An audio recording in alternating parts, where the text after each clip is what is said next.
It's great to have you here on the Clark Howard Show. You know, our mission is to serve you with advice and information that empowers you so you make better financial decisions in your life. And today, we're kicking off the show with our weekly dose of Clark Stinks, where I learn where I didn't serve you like I promised. And I take the promise seriously, and I appreciate so much the people who post on Clark Stinks.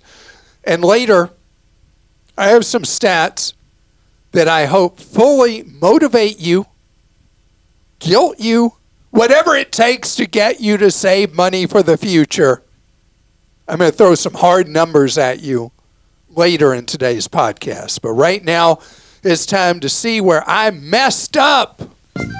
I should have never encouraged you to speak. You must think I'm pretty stupid. You should be ashamed of yourself. Well, maybe I'm wrong. Maybe I'm wrong. Maybe you're right, pal. What's up, Christa Elizabeth? Clark, you have the potential to stink like the mold that can grow if you don't do zone heating and cooling correctly. My grandfather is a major penny pincher and tends to close off the rooms in his house, the house he isn't in his house that he is not using. This has created a mold problem. Simply closing off doors and vents can lead to a bigger issue that costs more than what you can save to fix. Please be careful with this advice. I know you mentioned some caveats in what you said, but you know people will take what they want to hear and run with it. Jonathan, thank you. That is an incredibly good point. And if you are going to do full zoning of a property and you're only going to heat or cool the rooms that you are actively in, what has been recommended in the past is a dehumidifier placed in the areas of your home that you just want to forget about and not heat or cool. Also, it can be actually cost effective to zone a home professionally where the heating and air conditioning is rebalanced so that you reduce but provide enough coverage for moisture problems in how a unit is balanced, so that the principal heating and cooling is going to the places in a home that you most often are in. you stink worse than the smell of pre-worn hockey gear in an old gym bag That's really smelly. for normalizing the purchase of second-hand clothing. People like you are the reason thrift store prices keep going up and up. The more acceptable used clothes become, the more resellers scoop all the good stuff to sell online, leaving nothing left for those of us who actually need to save money. Thanks to shows like yours, my local thrift shop has raised prices by 50 to 100% in the last 3 years. Jeans used to be $6.99 to $9.99, and now they start at $12.99 and go up to $25. It's also much harder to find good items. Resellers are in line now when the place opens and walk out with carts full. Sometimes when you hear about the lake's best fishing hole, it's best to keep your mouth shut or risk the ire of the locals. Abby, gosh, I'm so sorry. First of all, the jeans thing, $13 to $25. yeah. I just bought a new pair of jeans at Costco for $11.99 for new jeans. Well, jeans can be well over $200, so maybe if they're reselling Jeans one of those. that Clark buys are not. No, I know they're not. But I'm guessing Yeah, that that's ain't what happening. Yeah. I just did that thing where I talked about myself in third person like I was a politician. That was okay. terrible. But Abby, talking to charities that run thrift stores, their perspective is different. They feel that the prices of what they're selling are really good, and they actually have so much clothing, a lot of which they are selling off in bulk because they can't seem to move all the inventory that comes in through their locations. So I don't know exactly what's going on at the thrift store that you shop at. I don't think you stink, but the number of times I've heard you over the years say that North Dakota is the only state you haven't been to, and also that you travel so much, it just seems incongruent that you haven't just booked a trip to cross it off your list. How do you explain this, Kate? Kate, it's simple. Every time that I've looked at trying to pick up a trip to North Dakota, the airfares to North Dakota are insanely high. I remember when our son was considering the flight school at University of North Dakota, and we ended up not going because when he saw the average temperature in the winter, high temperature was 21 degrees. That was a high temperature. He was like, Dad, we don't need to go see it. But I was going to suck it up, and we were going to have to pay $560 a ticket round trip to fly into Fargo and then go up to UND. So the problem has been the fares are just too sky high. You don't stink, but when asked about how to read local newspapers inexpensively, you failed to mention that folks should check their local libraries. I work at a library, and we carry the local paper as well as a couple of well-known papers in our building in print, as well as on our website. Signing up for a library card for free and checking the website daily may enable you to read the paper for free. Please tell your listeners, libraries are more than books. Julie. Julie, thank you very much. I appreciate that very much. And I have joined my county library, and that's one of the things I'll check on to see a lot of these newspapers I subscribe to, if I can read them digitally for free. Mm-hmm. Great suggestion. Clark, you smell like 10-day-old sushi that's been sitting in the sun. I was excited. Wait, which is worse, the hockey gear I don't know. or the 10-day-old sushi? I was excited to tell my Japanese wife that I learned a new word that meant continuous improvement. But when I played your video of you saying it, she was confused. After looking it up, she said, oh, kaizen, not kaisan, not sa, but more ze. But arigato for all you do, Justin. All right. Clark stinks like a cheap 2-year-old Android phone. Sorry, that was a low blow. You're way better than that. However, your insistence on pushing the Kia Carnival as an equal or better choice than either Toyota or Honda does stink. I love Consumer Reports, but I never use them for long-term car reliability. Of course, I'm the person that considers long-term to be 100K plus miles. Sure, if consumers are only keeping their cars for 50 to 60,000 miles, then open the funnel. However, you want one that lasts for life. We have yet to see evidence that either Kia or Hyundai have warranted that level of faith in their products. Just look at the theft epidemic. 4 years after theft rings can learn to exploit a security flaw to steal Kias and Hyundais, they have only recently come out with a software patch, and thefts are still a major issue. And let's talk about depreciation, seemingly one of Clark's favorite automotive topics. Consistently, Toyota models across the board rank lowest in depreciation, with Honda in the middle of the pack and Kia and Hyundai performing in the middle or at the bottom, depending on the model. By this metric, the choice seems clear. Toyota or Lexus is the best long-term play. The only funnel I will be putting Kia or Hyundai into is one that swirls into the sewer. Robert. Whoa, that's cold, Robert. Toyota and Honda have proven over the years to be amazing products, and Toyota right now is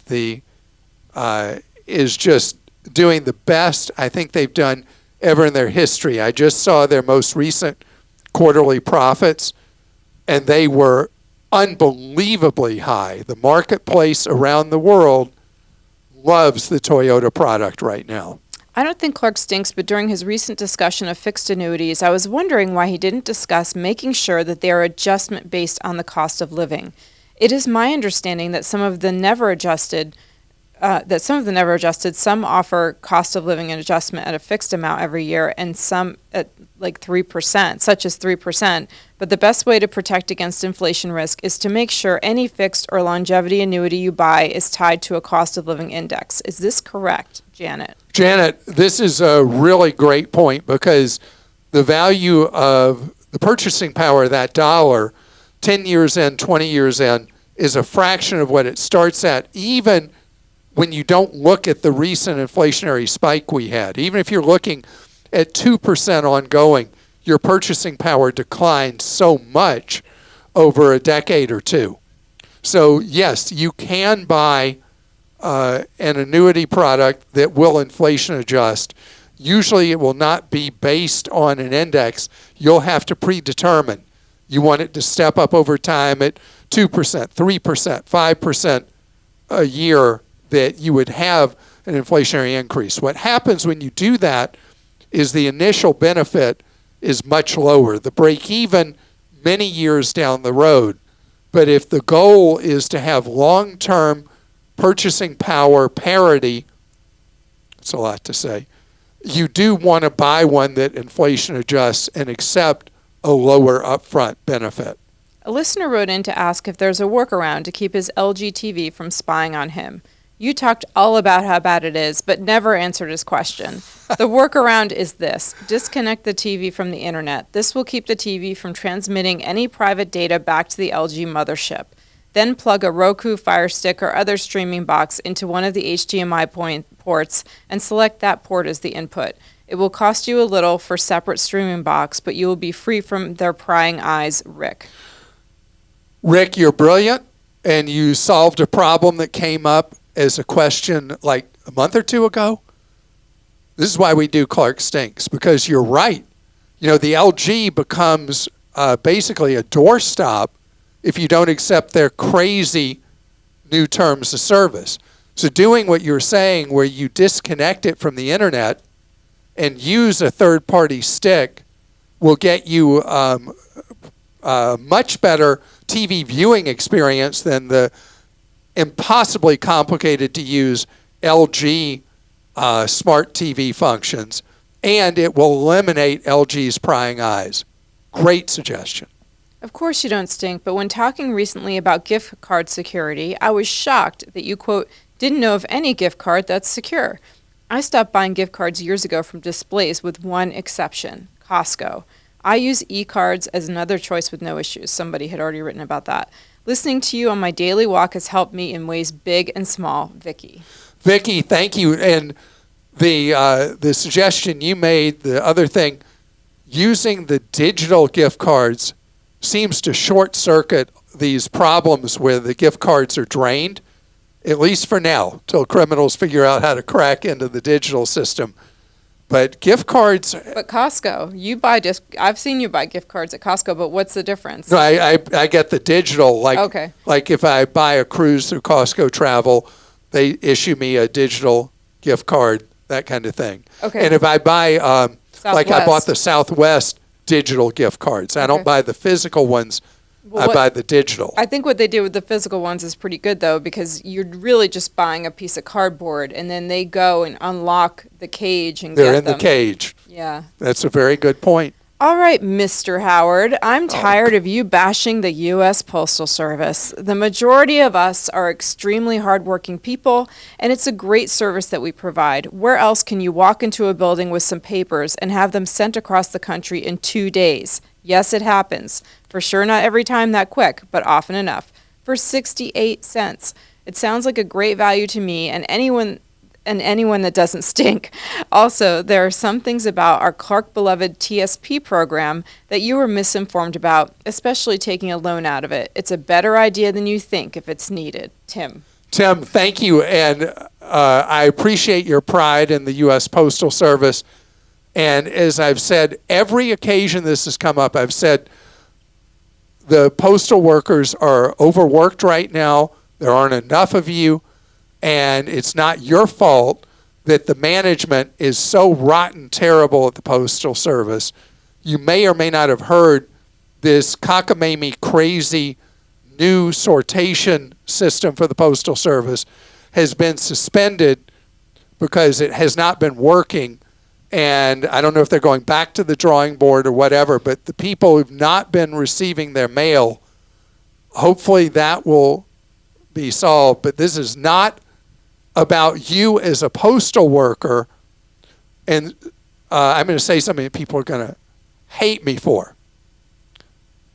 68 cents is not enough money in order for the Postal Service to be profitable.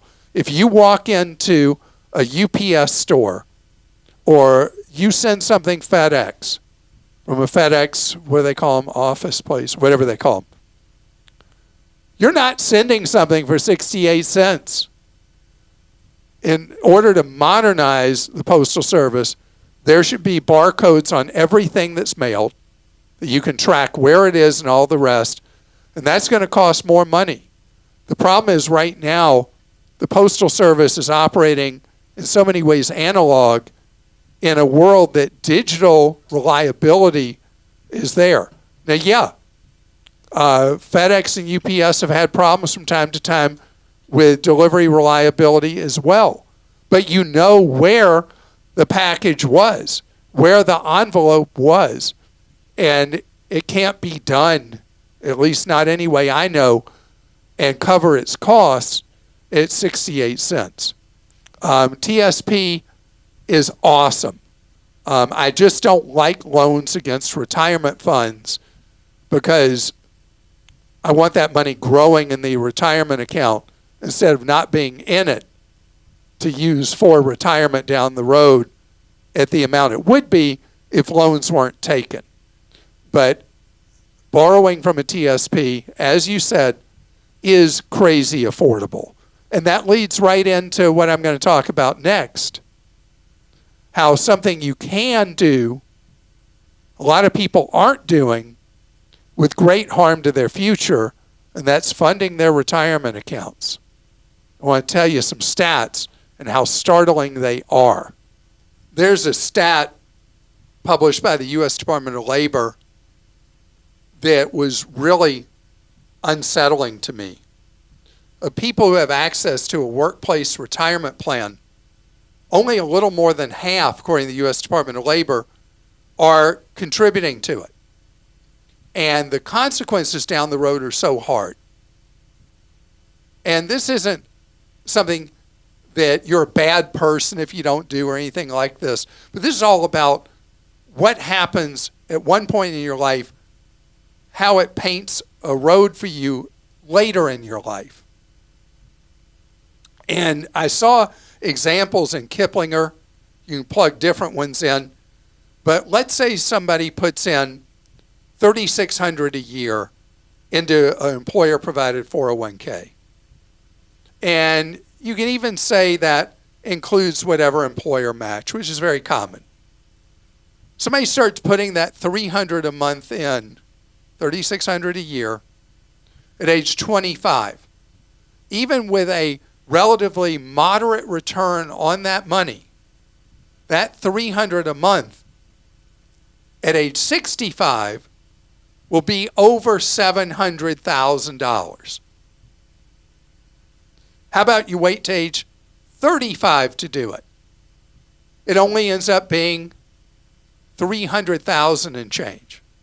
So that 10 years going from 25 to 35, when you start doing it, all the way down the road at age 65, the amount of money you end up with drops by more than half. You start at 45, then you got the 20 years, you're putting in the $300 a month, you end up with around 140 grand. So think about that. More than 700 grand if you start at 25, and a little over 300 grand at 35, and about 100 and maybe 140,000 more or less if you start at 45. That's why I always say, when you start is when you start. And no guilt, this is a no guilt kind of thing. But the point is, the sooner you start, the earlier you start, which is why I talk about trying to get that habit in teenagers from when they have their first job. Because the earlier you start, the money works for you instead of you having to work for the money. That's my thing. We have a calculator, that we recently put on Clark.com. It's a 401k calculator, and it's pretty awesome if somebody wants to see what putting in money can do for you. Because you can do it based on your exact situation. Okay, so I start putting in this much at this age, and it'll be this much later. And you see the numbers. It's a motivator. And with match, it's your roadmap. too. That helps you see what a match does for you, and the match. The match, not all employers offer a match, and not all matches are as generous at different places.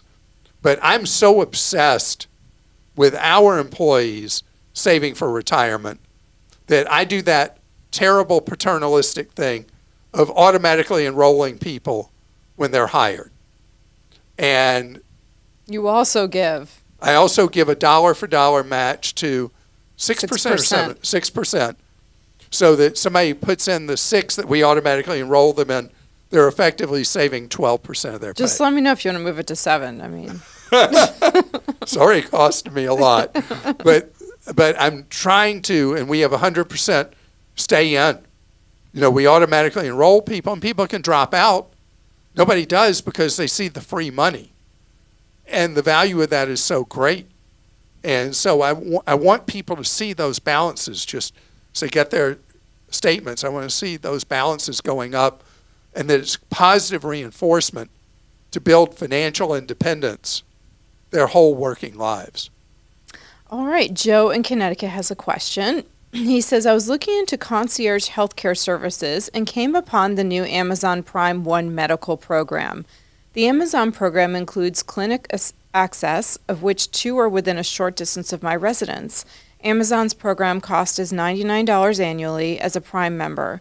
The cost of the concierge service offered by a local hospital system costs approximately $2,500 annually per person. Am I trying to contrast apples and oranges? So a bit, Joe, and I joined One Medical as a Prime member to check it out, and it's not the same because of my history of medical problems. I actually do pay for concierge medical, and it is different than like the $2,500 at the hospital. With One Medical, in theory, you should be able to get same-day appointments, that kind of thing, but there's just too many people in it, and it's going to be hard to get that.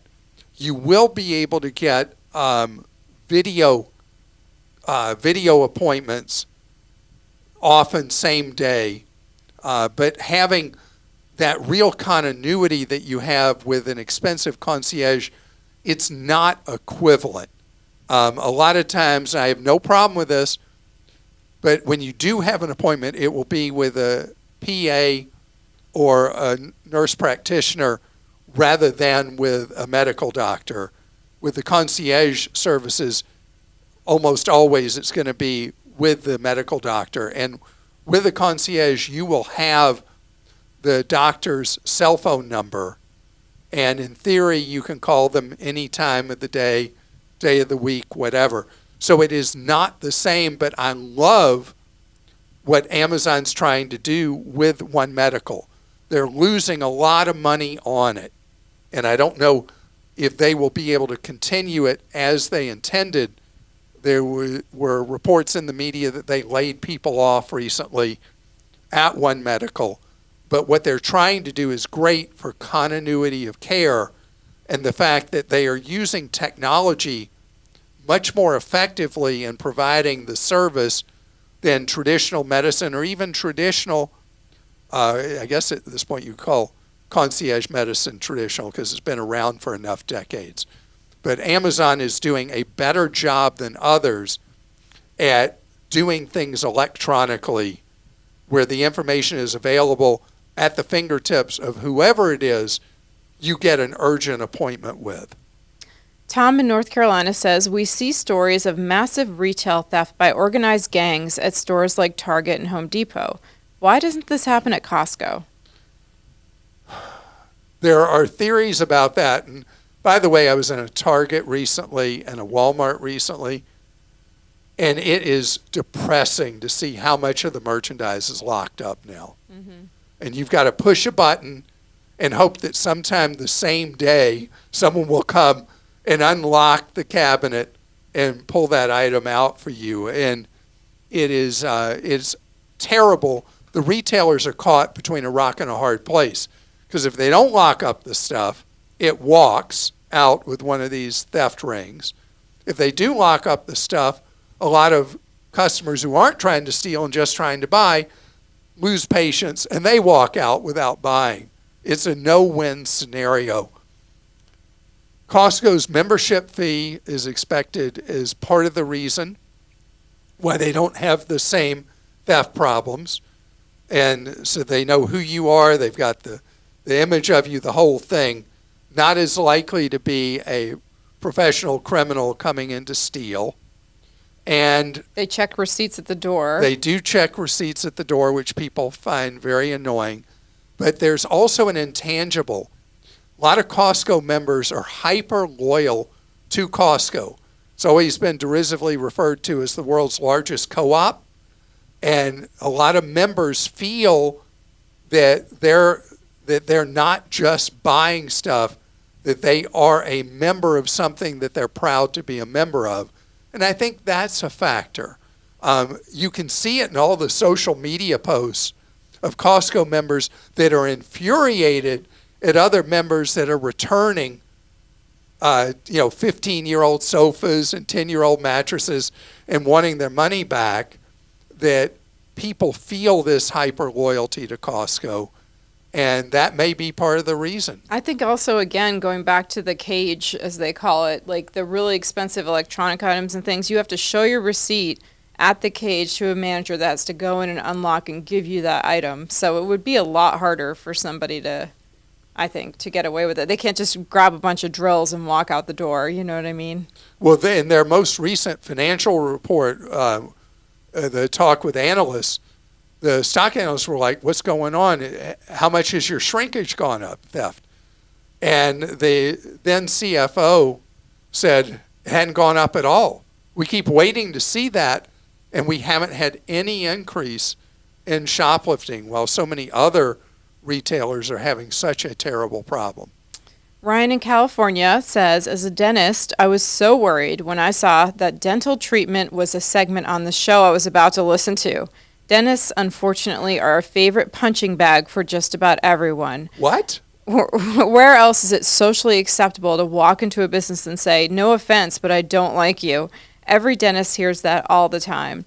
Really? Yeah, people who don't like the dentist. I mean, I do tell I like my dentist. We're I friends, love my dentist. But I don't no, like sitting in the dental chair. But people don't like the chair, and so I guess if you don't, it's just people get nervous for sure going to the dentist. That said, I thought your segment was balanced and fair. The vast majority of us dentists just want to help our patients. I had nothing to worry about, and I'm sorry I doubted you. Well, I can understand why you doubt what I was going to say. If there's this undercurrent that patients hate their dentists, I didn't know any such thing. That I think they just hate being at the dentist, and so of course the dentist feels the brunt of that. Like somebody comes in, they're unhappy to be in your business, but they feel like they have to be there. Yeah, I mean, it's the only place I go that I have high blood pressure. I take it every time I get there. But I love my dentist. I love my hygienist. They're fantastic. I've been going to them forever. I love mine too, but I hate being Neither there. are allowed to retire till I croak. I mean, it's just. But I'm glad that you felt that I did give a fair piece of advice to people. And what it was about, if you missed that podcast, is there can be differences of opinion. There can also be dentists who might want to do more work on you than your mouth actually calls for because they're trying to pump up revenue. And for both of those reasons, it's a good idea when you need extensive dental work to get additional quotes from different dentists, just as you would for your car when it needs repairing or your body when it needs repairing. All right, big week coming up. Your birthday week. Yep. Then I'll be at the point where after this birthday, next birthday, I'm going to be beyond ancient, right? No, stop Yes, it. I will be. But I'm really looking forward to, I love birthdays. Yeah. And I love that I have what is the longest day in the Northern Hemisphere, or second longest day, depending on the year, all year long, June 20th, last day of spring, first day of summer happening. What a great birthday. And my poor wife, oh man, my wife Lane has the earliest sunset of the year in the Northern Hemisphere for her birthday. I mean, how opposite that is for the two of us. Well, I hope you have an absolutely fantastic weekend, and know that the sun never sets. We never sleep at Clark.com and ClarkDeals.com, serving you with great advice for your wallet at Clark.com, wonderful bargains to stretch every dollar at clarkdeals.com. We're here for you 7 days a week, every day of the year. So you need something this weekend? Check out what we got for you. And we'll see you Monday.